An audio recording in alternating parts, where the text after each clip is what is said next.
mammoth river beasts. Like a goldfish on steroids. Fighting flying whoppers. This fish erupts right next to me, and I'm thinking, how close is it? I can get speared or skewered. And one of the scariest alpha predators on Earth. Holy man, look at this. The shark went crazy, and there was just no way we were going to hold on to the rope. You were just going to be dragged overboard. For science, sport, and food, it's the most extreme encounters in our eternal quest for hooked monster fish.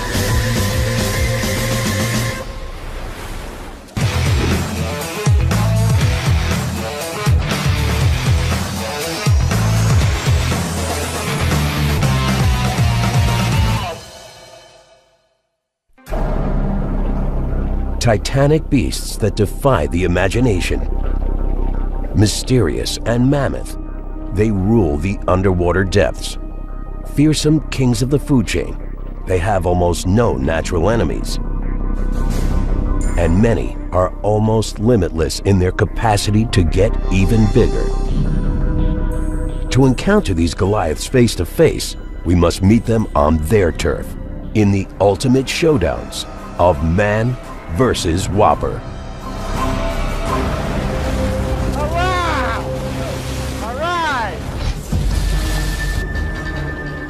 They're notorious alpha predators, colossal killers, majestic, mysterious, and smarter than we think. The great white shark. The history, the danger, the whole Jaws phenomenon. But I think the other thing that really have gotten people interested is that they're starting to learn more about them, and they're finding that they're really fascinating animals.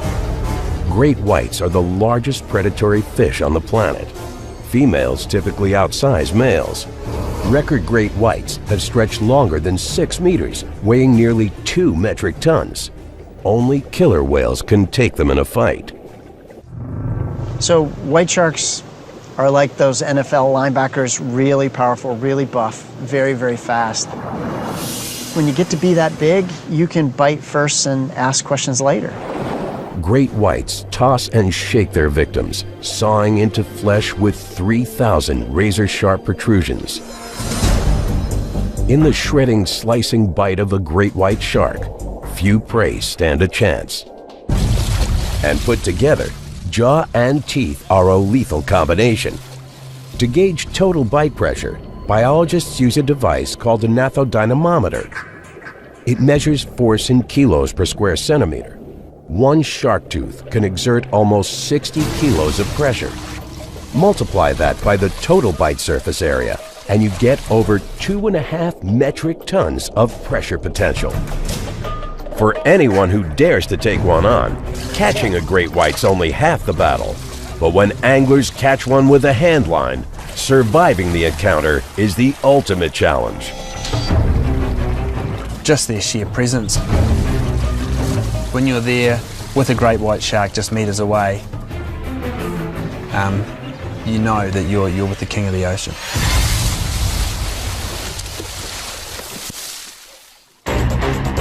March 2007, Chatham Islands, New Zealand. Two experienced sport fishermen, Matt Watson and Peter Jackson, are on a dangerous assignment. Working for the Department of Conservation, they plan to get a live DNA sample of a great white shark. It's a way of mapping their migrations, their movements, their growth rates, and also what genetic families they're from, because not a lot's known about them and they travel such vast distances. The mission's simple, but extremely risky. Using rod and reel, the anglers intend to catch a great white, pull it to the boat, and clip a tissue sample from a fin. But to do it, they have to get up close to one of the most terrifying creatures on Earth. They are respected and feared. I mean, they are something that are just so much more powerful than what we are, particularly when we're in their domain. You know, you just wouldn't stand a chance.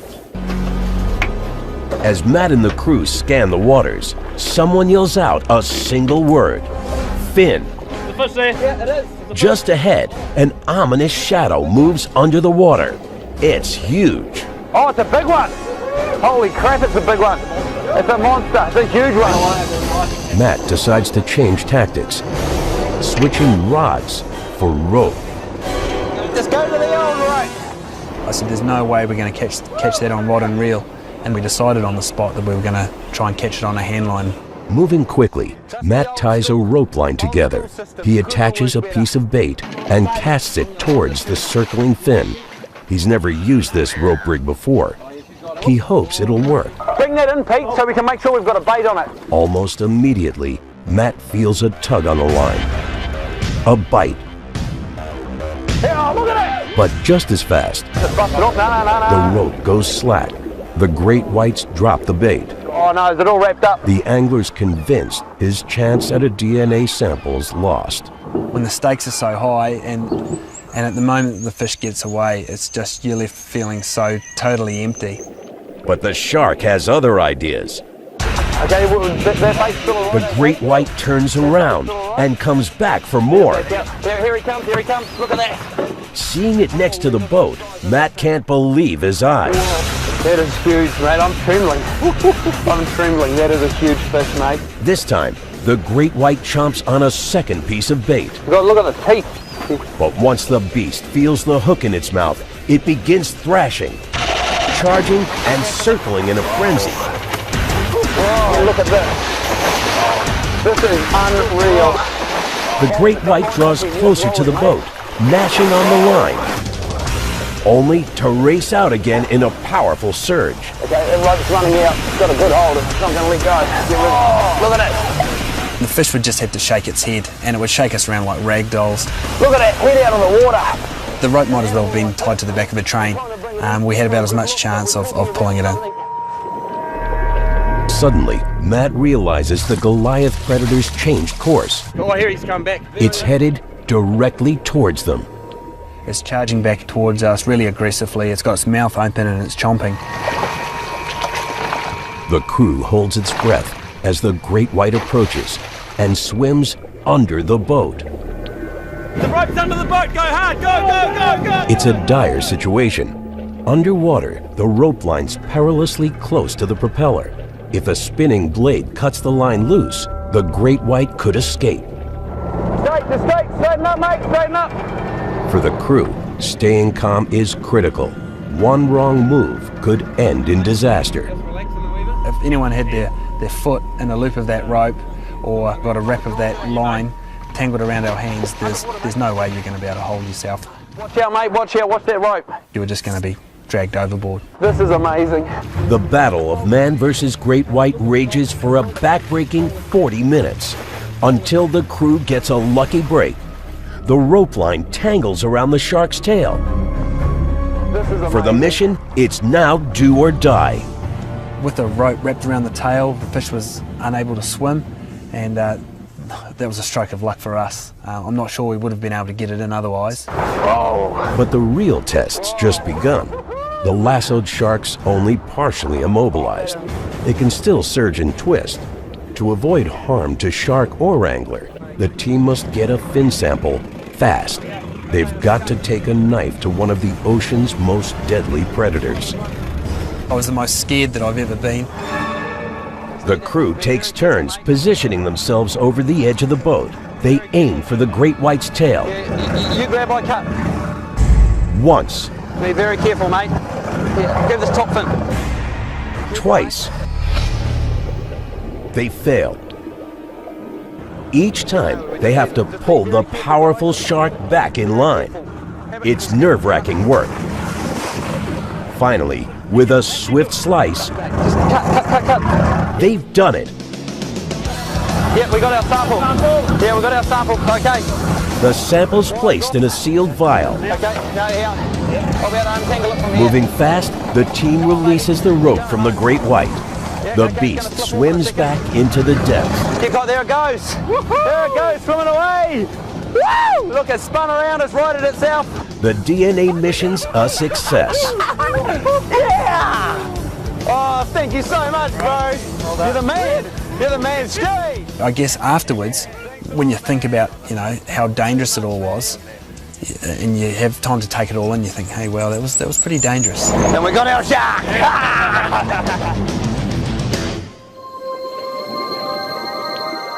But for some, the obsession with great whites drives them to take the ultimate plunge, cage diving. As this footage shows, each year thousands of tourists step inside reinforced shark-proof cages and dare to meet the mammoth hunters face to face. You know, they want to introduce people to sharks and give people an opportunity to experience that. Advocates say cage diving helps great white appreciation, turning fear into understanding and awareness into urgency to save this remarkable species. But opponents say cage diving threatens great white survival, agitating and inciting them to expend life-saving energy. The biggest controversy rages around a baiting practice called chumming, luring sharks with blood. The problem is if you let them eat, they may actually get full or get bored and then leave. So the goal is to keep them stimulated, but not feed them. But the bad thing is that we are creating, in some cases, bad habits. So it's like having a nice barbecue restaurant, you know, and they make sure that those odors waft out of the restaurant to lure people down the sidewalk to come to the restaurant. So in a way, chumming does change behavior of animals. But there's one thing all fans of the great white agree on. As global populations dwindle, protecting these endangered apex predators is a top priority. In the world of monster fish, these whiskered whoppers may not be pretty, but they pack a wallop. Muscular and massive, the Wells catfish. They're really ugly as a fish goes. They have a big giant mouth, they have little whiskers at the ends, and they have little beady eyes. What they lack in looks, they make up for in attitude. Aggressive bottom feeders, Wells catfish are equal opportunity carnivores, gobbling nearly any fish or shellfish they encounter. They even hunt animals above the water. Catfish will eat things like ducks. They'll actually come up to the surface and suck ducks in. And Europe's largest freshwater fish reaches jaw-dropping proportions. Healthy adults stretch 1.5 meters. Some record breakers have grown 3 meters or longer, topping the scales at over 180 kilos. Biologists credit their mega-size to powerful mouths equipped with super suction. They're the ultimate bottom sucker. I mean, these things are like giant Hoover vacuum cleaners on the bottom. And Wells catfish are cunning hunters who kill by confusion. Using a pair of sharp fins below their jawlines, the catfish stir up currents and commotion in the water. As prey become disoriented, the catfish goes in for the kill. For anglers, it all makes the whopping Wells catfish a mega catch. The Wells is the king. They don't need to fear anything, apart from an angler.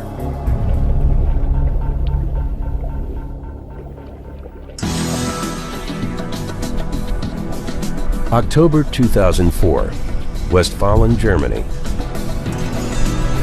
Two fishing buddies, Sebastian Rozwadowski and Christoph Grafe, set out for carp and small catfish on the Weser River, known catfish stomping ground. Powering a rubber dinghy, they reach a secret fishing spot and settle in for a relaxing afternoon. They have no idea a leviathan lurks below.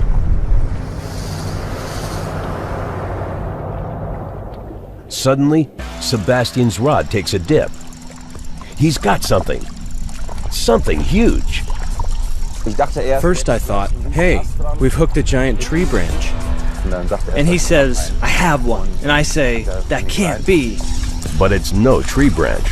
Sebastian lets out his line as the underwater giant pulls the boat to the center of the river, where the current's flow and momentum can help a fish shake a hook, the same currents that are toughest for a fisherman to fight. For the first half hour, it pulled us zigzagging across the river, and we were shocked what might be on the other end. He did what he wanted with us. We had no control over the fish. The men struggle to stay afloat as the waters rage around them. They could get swept downstream or caught in the rapids. It's a fight. The fish is deep down, you sit in your relatively small rubber dinghy, you're at his mercy.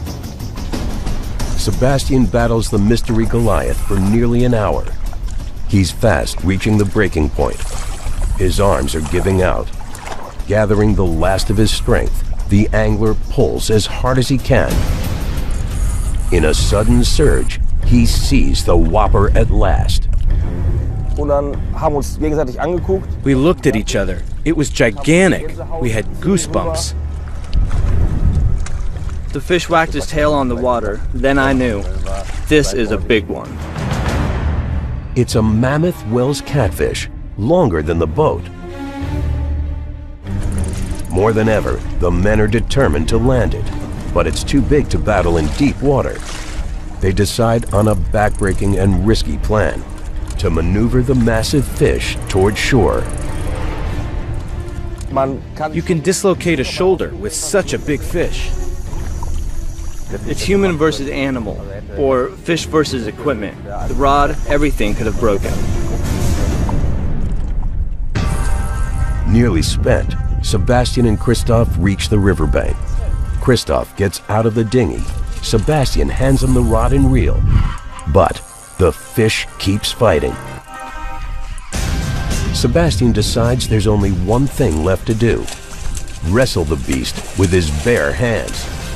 He jumps in the water and tries to grab hold of the fighting catfish, but it's too big to manhandle. It felt as if you're lifting a tree trunk. I pulled him up like this. His whole head was lying in front of me, and his giant chest fin. Finally, after 5 tries and an epic 2.5-hour tug of war, the angler wrestles the beast into his arms. Victory. It's the catfish of his life, a record breaker. Before releasing it, Sebastian and Christoph weigh and measure the titanic fish. Over 2 meters long and nearly 84 kilos. The largest German wels ever caught on rod and reel. But biologists fear whoppers like the wels may go the way of the dinosaur. Apex predators like these face climate change, pollution, and overfishing. Some believe there's only one hope: taming the wild, turning big fish into livestock, a practice called aquaculture. In many ways, aquaculture is analogous to farming, except it's an aquatic version. It's like raising cows, except instead of raising cows, you're raising catfish. That's a way of actually protecting wild stocks. Aquaculture's still in its infancy. Advocates are trying to make practices healthy and sustainable. But opponents say farmed fish are exposed to waste and toxic chemicals used to fight disease in crowded ponds. In addition, farming big fish like catfish, salmon, and tuna requires vast amounts of fish feed. Fish feed caught in the wild. So one of the challenges of aquaculture is that to do it on a commercial scale, to make it viable, requires crowding a bunch of fish together. You have to feed them a lot. If the fish gets sick, you have to use antibiotics. All of these things can alter the habitat.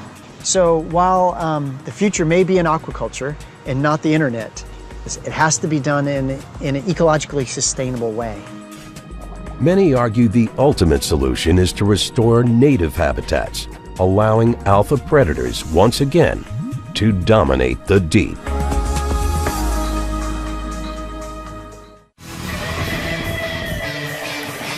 Marlin.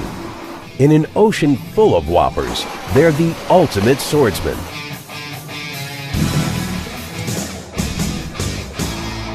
These speed demon predators can swim over 80 kilometers an hour. But their greatest trick takes them from swimming machine to flying machine. Well, some marlin can jump probably 15 feet in the air, which is pretty impressive. Why do marlin jump? The question captivates anglers and biologists alike. From sardines to tuna, other fish can fly. But marlin may be the ocean's most astounding aerial athletes. They'll jump, they'll tail walk, or they'll literally leap clear out of the water. And to see a fish that big do that, the amount of speed and force it takes to get that big a body out of the water is pretty amazing. Theories on marlin leaping range from fleeing to feeding. Hooked marlin catapult above water, trying to shake themselves free. Other times, they may leap to ambush prey or lose a potential predator. But some biologists believe marlin jumping may come down to a pesky parasite. These constant companions are called copepods, tiny crustaceans with cylindrical shells, long antennae, and grasping legs. Copepods cling to marlin, crawling up and down, burrowing into their skin. Their nickname says it all: sea lice. To try to shake these pests, marlin may take to the sky. So they're like lice on a human, or a flea or a tick. They're along for the ride. Some of them actually suck blood or fluids from the fish. So other reasons why they may do that is to shake parasites off their bodies. Whatever the reason marlin jump, one thing's certain. For an angler, these flying fighters are the ultimate challenge. And when it's going all over in the air, you're seeing this thing jump and going greyhounding in front of you. They can tow you for miles.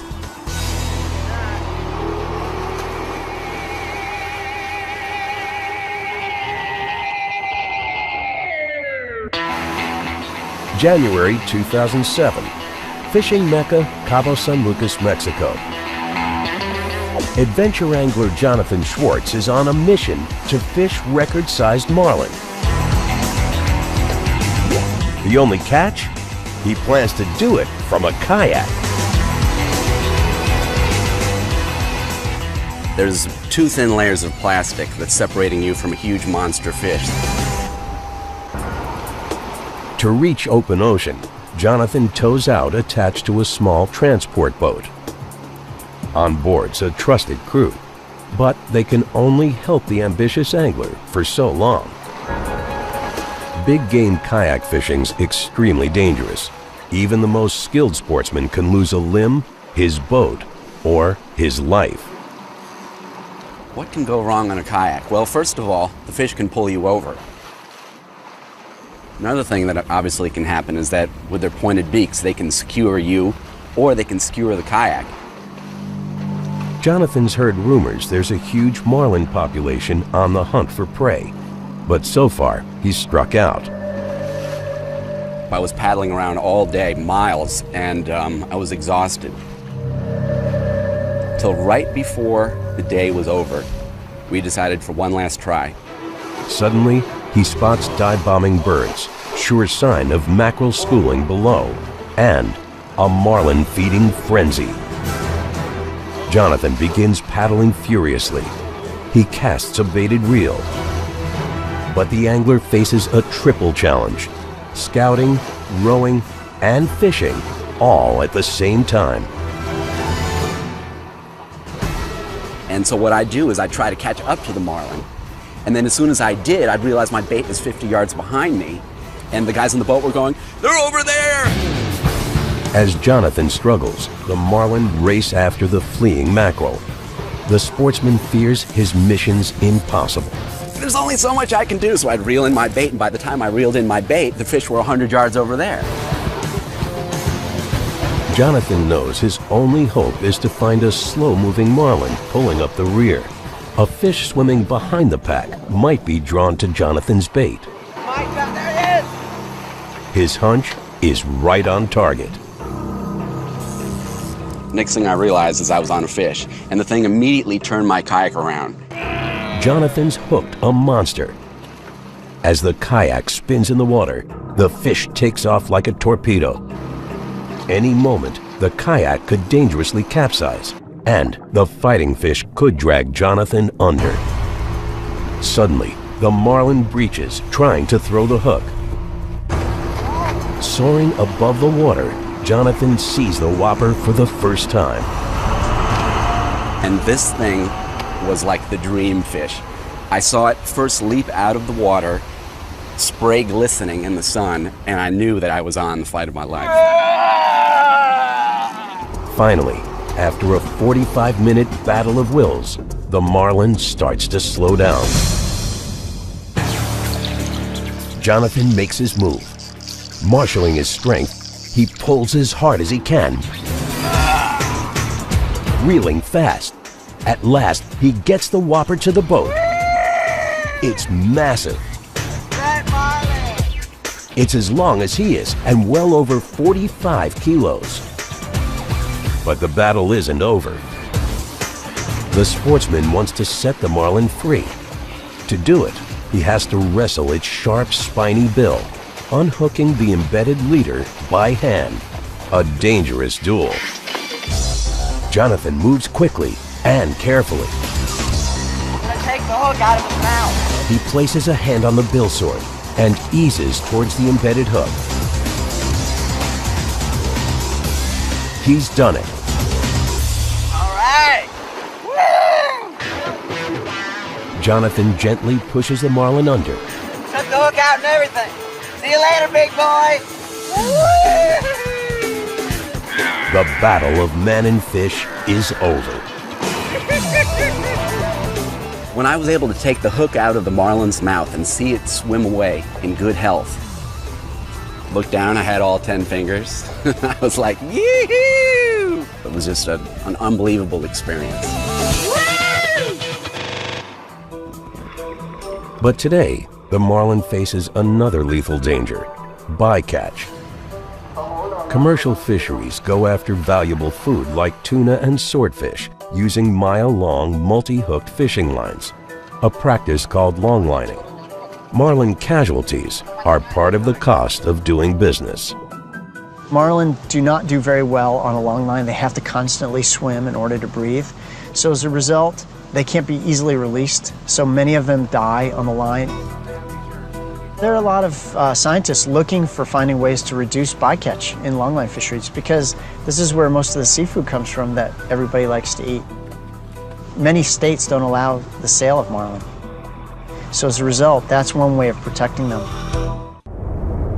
Big as a bathtub with a scaly suit of armor. In the world of whoppers, they're the T-Rex of the goldfish family. Siamese giant carp. The giant Siamese carp is like a goldfish on steroids. And they just get really, really fat. The planet's largest carp can reach gargantuan dimensions. Whoppers have stretched 1.5 meters, weighing over 90 kilos. Impressive size for a frequent vegetarian. The fact that they get as big as they do is amazing. They eat plant material. They're the cows of the fish world. One secret to their heft is an appetite to match. Freshwater carp feed ravenously, sucking up food into their hungry mouths. One of their favorite meals, algae, has made the fish popular with commercial fisheries, trying to cut algae overgrowth. Hungry carp eat so much algae, they clean up entire ponds. And in their Asian homelands, the fleshy fish are superstars, highly prized for food and sport. To a fisherman, a whopper carp can be the catch of a career. It is a hard fish to find. In fishing, the giant carp is the ultimate. It is the best freshwater game you can catch.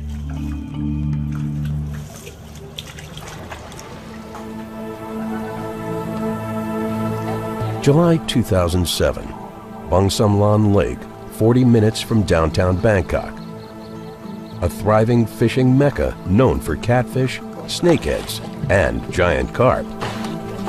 Local angler and professional fishing guide, Kik Pantopapat, stakes out a prime fishing spot on a wooden dock near his home.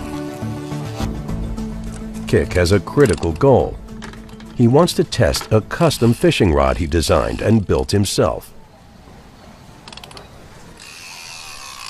Kik's finely crafted gear is famed throughout Thailand. Today, the new reel's making its virgin run. Kik baits and drops his line, hoping to snag a few healthy catfish. He rests his rod on the planks. Suddenly, his reel starts to sing, spinning fast, letting off yards of line in fierce spurts. After a few spins, it started to move, and then it pulled out the line and didn't stop. Whatever he's got, it's one of the most powerful fish Kik's ever fought. This one is really strong, heavy. He was a very disobedient fish. Desperate to gain leverage, Kik struggles to draw the fish closer to the dock, but the behemoth won't budge. I was reeling in the fish and trying not to break the rod at the same time. It fought for a good amount of time. Kik gives a frantic pull and gets a sudden glimpse of a dark, scaly creature. It's enormous. But the Leviathan keeps swimming, this time darting all the way under the dock. The longer the nylon thread rubs against the wooden piling, the more likely it'll snap. Kik calls for help from nearby friend and fisherman Sampit. The men struggle to get the monster into Sampit's net, but they make an alarming discovery. The whopper's so big, it'll rip the net to shreds. It's too heavy to hoist. Now, as the tangled line traps the thrashing fish below, Kik's losing the fight from above. Dropping the fishing rod, Kik dives in to free the line. He swims dangerously close to the writhing fish. One whack of a tail could hit like a punch. The angler grabs hold of the twisted line, untangling it fast. As the fish swims out, Sampit tries to corral it one more time using the net as a barrier. Kik's running out of breath. He grabs at the fish. Man and beast wrestle in the water. At last, the battle's over. Kik's got it. A carp bigger than he is. It made me sink down to my knees. I tried to carry it with my friend, and we tried to carry it, but we couldn't. The giant fish dwarfs the two men, estimated at almost 2 meters and 120 kilos. One of the largest Siamese carp ever pulled in on rod and reel. Kik and Sampit release the giant back into the lake, free to grow even bigger. I've been fishing 23 years, and this is the biggest fish I've ever caught. I'm very proud and very happy. Around the world, some carp species are a contradiction, both dangerous and endangered. Some varieties are deadly invasive species, introduced by smugglers or commercial fish farms. These carp reproduce in large numbers, outfeeding and destroying entire ecosystems. Yet on their home turf, some carp species are overfished. Many carp are dangerously depleted. Both problems point to human appetite. When it comes to what's on the menu, changing our tastes can mean saving big fish. One solution: only eat abundant species, breeding, hatching, and growing fast in your own backyard. 80% of the seafood that's consumed in the United States is imported from other places, which means only 20% is either caught locally or grown locally. The only other alternatives at that point really come down to the consumer. It's the person who goes to the seafood market or goes to the restaurant who can decide. Among prehistoric monster fish, they're the ultimate survivors. Living fossils, they outsize surfboards and outlive centuries. The white sturgeon. So these things can get really massive. I mean, people that go out fishing for them quite often or catch them, and they're in smaller boats than the fish they catch. Meet North America's largest freshwater fish. Record white sturgeon have stretched as long as 6 meters, weighing almost 1 ton. Much of their size is thanks to something they share with another alpha predator, the shark. They look like a shark. They have a tail like a shark, and they even have a prehistoric look like a shark. There's good reason for the resemblance. Sturgeon belong to the bony fish family. But don't let the name fool you. Like a shark, a sturgeon's secret weapon and competitive edge is cartilage. For all cartilage-based species, the tough material carries advantages brittle bones just can't match. We know having a cartilage skeleton is a primitive character. We see it in sharks and rays, which are also very old. It gives them increased flexibility when they're younger, but when they get bigger, that cartilage actually becomes more calcified, gives them protection. And sturgeon anatomies changed little in the last 70 million years. Proof these predators are strong survivors and one of the most challenging catches on Earth. They could pull a boat forever. They're incredibly powerful. This is why fishermen love to catch them, because they're a long, hard fight.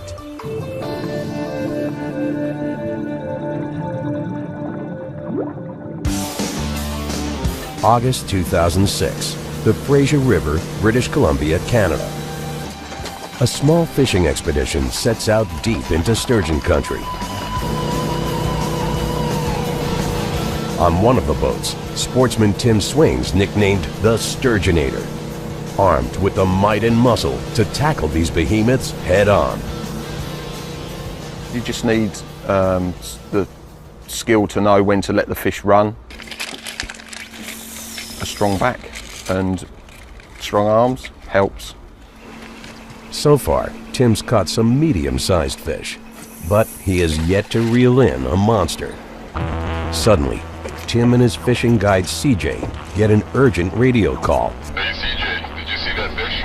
Another boat in the expedition needs their help. It come out of the water. They're asking for Tim and his brawn. We need some fresh arms in the boat. Tim's size and strength are just the support they need. From what I can remember, he said, maybe you can send the big guy over. I think we're going to need the big guy. Tim and CJ power over to the catch in progress. They have no idea what to expect. Then, a giant sturgeon shoots out of the water, soaring several feet into the air. When it first broke surface, couldn't believe the size of it. It's just a memory I'll never forget. On his boat, angler Cyril Paquin's determined to win the fight of a lifetime. Yeah, when I went out for sturgeon, my brother had gone previously. He had caught a 55-pound sturgeon. So being the little brother, I wanted to beat that 55-pound mark. Cyril and pro fishing guide Mark Lanes have already been battling the underwater behemoth for a back-breaking 30 minutes. Just can't move him. The fish pulls in fast bursts, yanking 100 yards of line at a time, straining dangerously hard against the boat's mooring. Never had a fish like this on. I'll tell you that. Mark knows the line's seconds from breaking. There's only one way to save it: hoist anchor. Once we had seen what we had on and we realized that this has got to be 10 feet long, it was pretty apparent we had to follow this fish. So I ran up to the front, disconnected the anchor. As the fight wears on, Cyril can barely feel his upper body. My hands were numb, sweaty. My forearms were numb. And just then the fish went on a scream and tear. I was scared of let go of the rod. Help arrives just in time. Tim Swain pulls up alongside and jumps on board. Grabbing the rod from Cyril, Tim's shocked. The pull's strong enough to yank even a big man overboard. That was like nothing I'd ever experienced.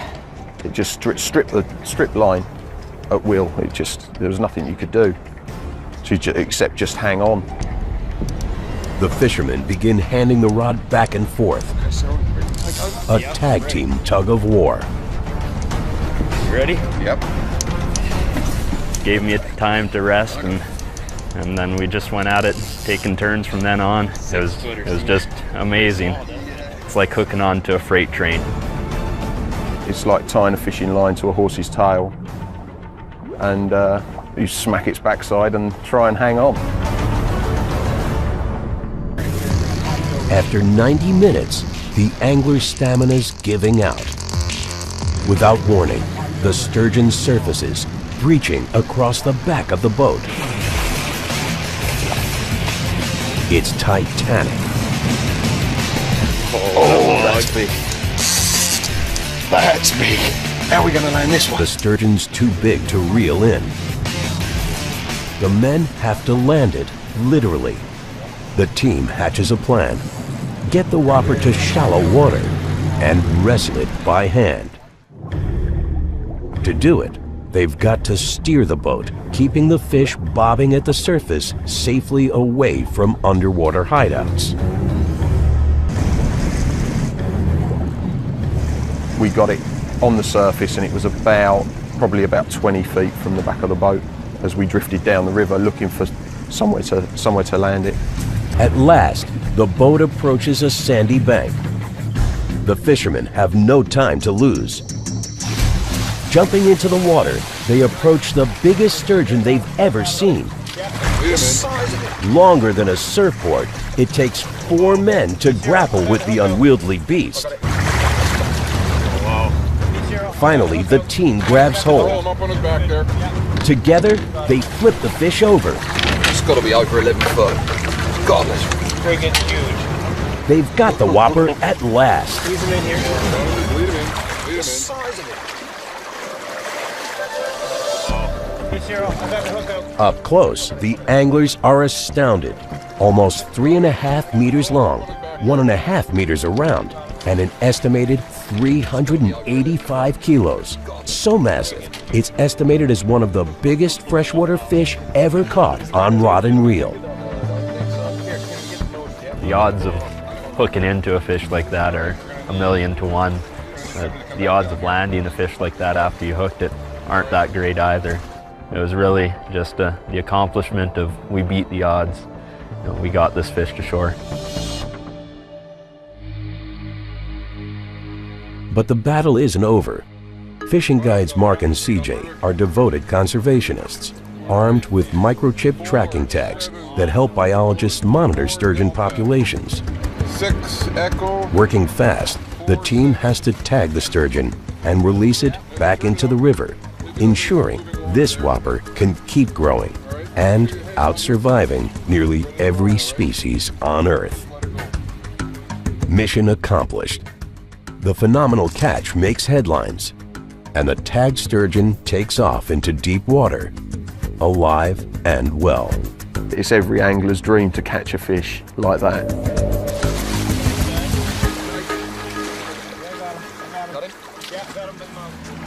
For sport fish survival, catch and release is critical. But when it comes to size restrictions, conventional wisdom to keep the big ones and throw back the small ones may be wrong. Intriguing data reveals a twist. Keeping the small ones and releasing the biggest, most fully mature whoppers may be better, especially when it comes to females. Most fisheries biologists now agree that it's all about big mamas. It's the big mamas that sustain the populations, and they've been around a long time, which means they're the best fit. So they're going to pass those genes on to their offspring, which means they're going to be the future big mamas. And ironically for a fish, getting caught may actually be a sign of daring, proof of a greater capacity to grow big. Some biologists believe fish who bite lures tend to be those who feed most aggressively, boldly competing for food, driven by the healthiest appetites. Scientists measure these traits, judging different fish using a scale called differences in boldness. Well, difference of boldness can be looked at in a couple different ways. You're really aggressive in feeding. Or, in the case of big fish, when you get to be that big, you can do anything you want. You can be as bold as you want to be. For anglers and scientists, it's all part of changing the way we handle big fish like sturgeon to help them survive the next millennia.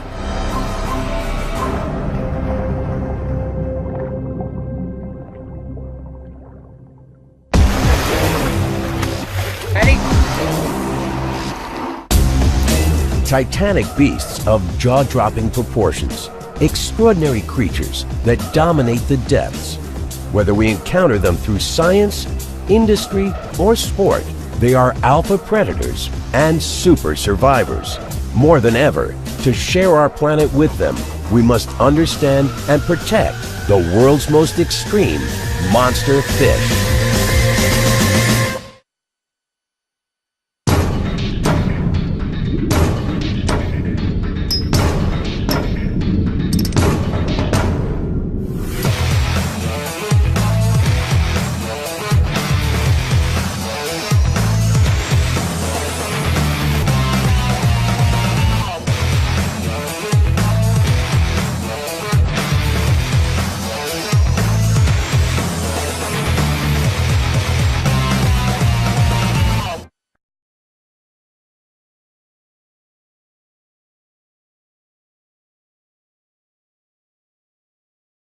Alpha predators, colossal killers, majestic, mysterious, and smarter than we think.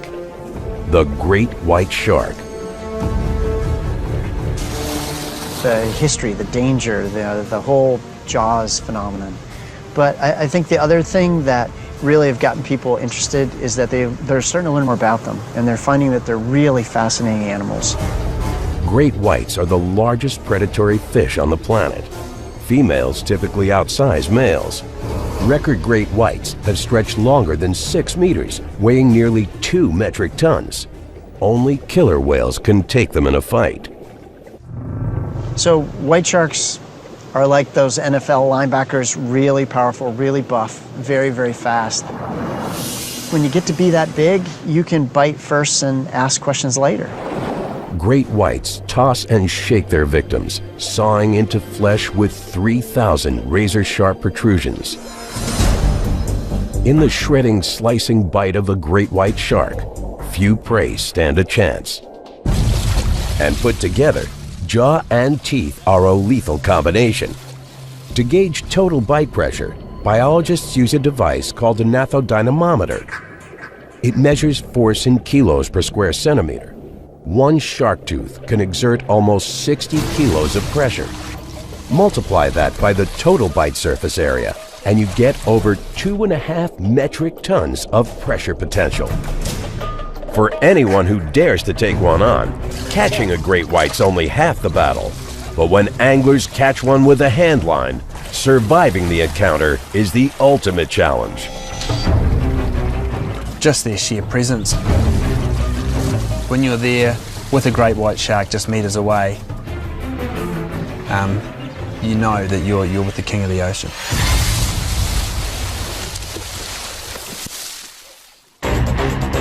March 2007, Chatham Islands, New Zealand. Two experienced sport fishermen, Matt Watson and Peter Jackson, are on a dangerous assignment.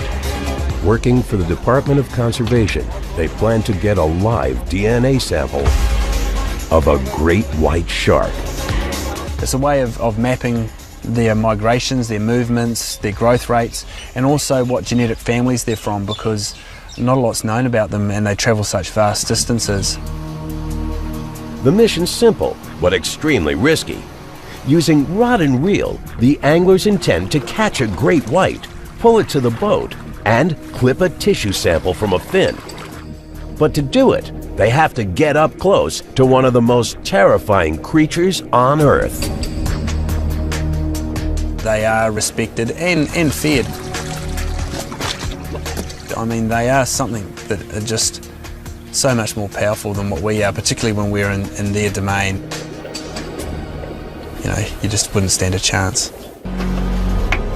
As Matt and the crew scan the waters, someone yells out a single word.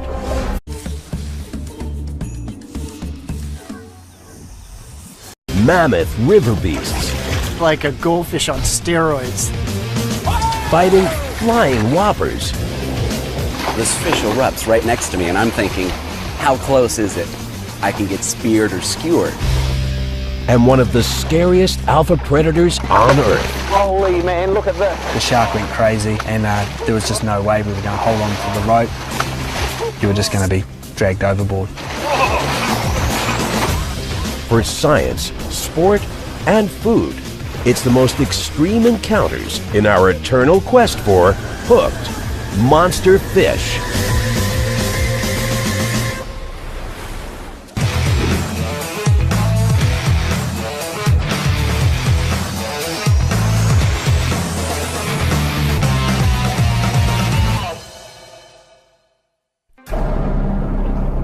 Titanic beasts that defy the imagination. Mysterious and mammoth, they rule the underwater depths. Fearsome kings of the food chain, they have almost no natural enemies. And many are almost limitless in their capacity to get even bigger. To encounter these Goliaths face to face, we must meet them on their turf, in the ultimate showdowns of man versus Whopper.